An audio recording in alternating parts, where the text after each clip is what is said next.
Hey guys, welcome back to our channel. So for today's video, I'm going to teach you how to add an incoming webhook URL on Slack. So first in your browser, head over to api.slack.com/apps. And from here to proceed, you must sign into your Slack account. So just click on this link, sign in using your email address or through Google or Apple account. Select your workspace. Now head back to apislack.com/apps and from here, make sure that you read and agree to the terms and conditions and start creating an app. Just click on create an app button. And from here, we're going to start creating an app from scratch. Just add in your app name. You can name this test and select your workspace.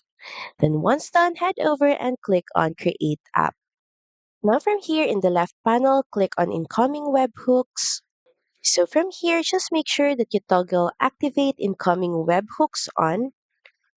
Then next is scroll down, then click on add new webhook. Next from here, you will be asked in which channel would you like to integrate webhook. So select the channel. So say for example, we want to add it here in direct messages. And from here, click on the allow button. Now heading back to this page, scroll down and see here your webhook URL readily available to be copied. So all you have to do is click on the copy button and here back on Slack, head over to your desired channel and all you have to do is paste the copied webhook URL to integrate the webhook. So that's pretty much it. Thank you very much for watching this video and I'll see you again on the next one. Bye!